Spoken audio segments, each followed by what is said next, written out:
Hello everyone, Jilles Groskamp here from Team Infinity, and today I want to talk about the Infinity IF14-2, the Team Edition Mid motor. And I want to tell you something about my new test that I did, or more a fun practice. I drove the TC not with the rubber tire but with foam tire. As some of you know, in the past in America, especially in America, there was always the big races with the foam tire, and the Snowbirds and the IIC race, and also Cleveland. And I actually won a few times the Snowbirds with foam tire, and I always really enjoyed running foam. So I thought, of course, we're gonna have a new car soon, a new platform. So not much things to test anymore with rubber tire, but I wanted to see how the car performed with the foam tire, and I found a very easy way to do that, to convert the car to foam tire, because there's only a few things that you have to change, and basically the car already drives really well without too many setup changes. So in this video I want to show you what I changed to get the car up and running with foam tire, and of course I want to show you some small video about the speed of a foam tire, because the lap time is normally a second faster on a small lap of 10 seconds, and it's really enjoyable. So come and have a look. So first I want to show you a small video from the Snowbirds 2005 that I won, and then you can a little bit see how the cars 20 years ago already handled with foam tire, and it's really spectacular to watch. So check it out. There they go.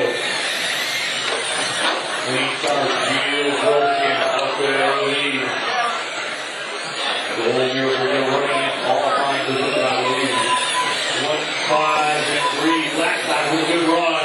Jilles Groskamp, your leader. Light flag done. Ralph, you're done. Joel's done. Steve's done. Steve's done. Martin is done. Very good. You're done. Yeah, that was a Snowbirds 2005. Now 20 years later, I try again with foam tire. And yeah, I built two cars for the foam test. A little bit different chassis, carbon, aluminium. Also with a shorty pack, with a normal pack, just to see what is the difference. The track in the Netherlands where I drive, the Blijswijk track, has medium grip, not too high, you don't flip. So I thought I can run quite a similar setup than the rubber tire, and it actually it does. You don't have to change too much. So the foam tire, these are the matrix tire that I use at the ENS race, the Nitro race, the 110, and it's basically 35 and 37 shore. And I'm running exactly the same tire. I only cut them smaller to around 58 millimeter to start with, and therefore, if you have a half a millimeter tire wear, you can run them a few times. One other thing, you can run them only once a day, because after the additive, the foam gets too soft, and the second run, it feels like you have too much traction. So I prepare a few sets, so I actually every run I swap the tire. The only thing what's the most important, you have to cut the rear tire, because normally they're 30 millimeter, and this is cut back to 26 millimeter, and therefore you don't touch the shock end from the ball, and therefore you don't have to do any changes. Of course, you lose a little bit of rear traction. So with this tire 35-37, car has quite a lot of steering, but it's not too much. You can of course also use a bit less additive in front, and always put full additive in the rear. Yeah, so that's the tire side. Yeah, also the diameter is quite different. It's a lot lower, so you can run the car of course a little bit lower, because you have a little bit less roll. But still, I recommend you to run at least like a 4 millimeter, maybe rear a little bit more than 4.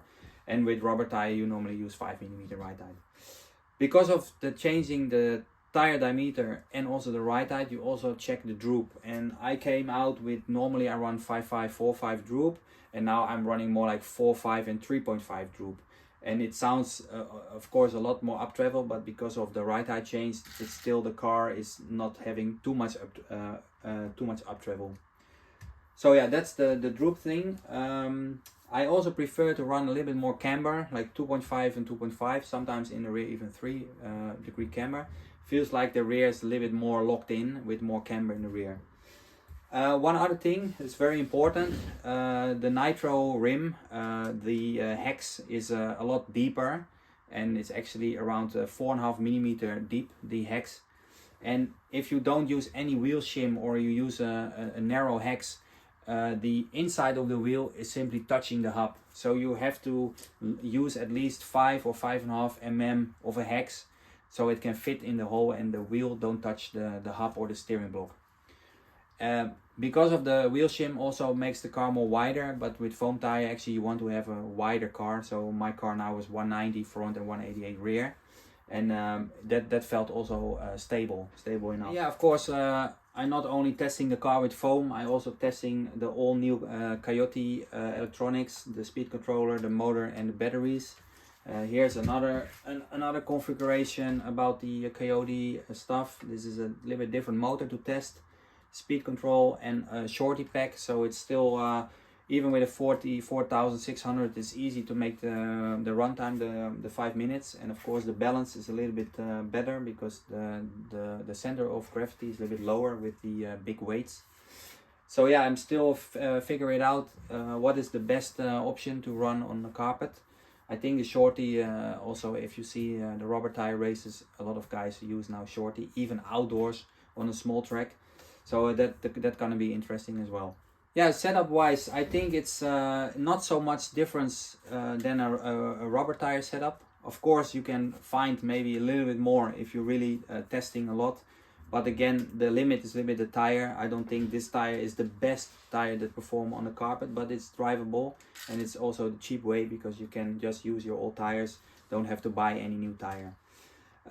Yeah, the setup wise, what I said, a slightly harder spring. I started to run 2.8 and 2.9. It's a little bit harder than normally, like 2.5 to 8 in front and 2.6 in the rear, 2.7 in the rear. Actually the car with the carbon chassis worked really well there. Not too much traction, just a good feeling. And I think the most biggest difference in feeling and setup was this car has PRS, rear suspension, and this has the regular rear upright. And honestly, with the rear upright, the car felt more easy to drive, more stable, and in a way just had more traction. So I also did a faster lap time with the rear C-hub, the rear normal, the normal upright. And the car with the PRS, I think it's more suitable for the rubber tire. So yeah, that's also something that I like better with the foam tire. Body shell, pretty much the same, just a twister. Of course, the ultra lightweight is always feels a little bit faster through the corners. So yeah, here a small video from Friday night when I practice, and then you can also see the speed difference with the foam tire and the rubber tire, and also the cornering is just a lot faster.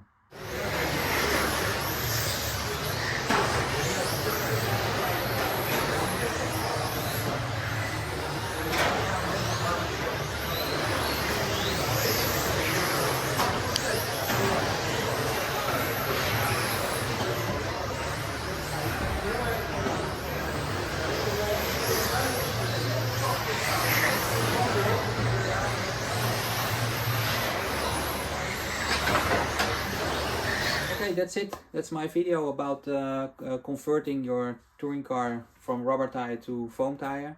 You see, it's not that complicated, not that difficult to change. And what I say, the setup is very similar to rubber tire.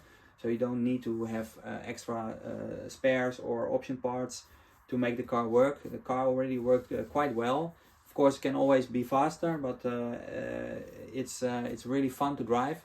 And it's just something to test and practice. So yeah, you can just practice your skills because the car is very fast. It's very much like sensitive on the steering. So if you can go around with a modified foam tire touring car, you can drive everywhere. Thank you for watching again, and see you next time.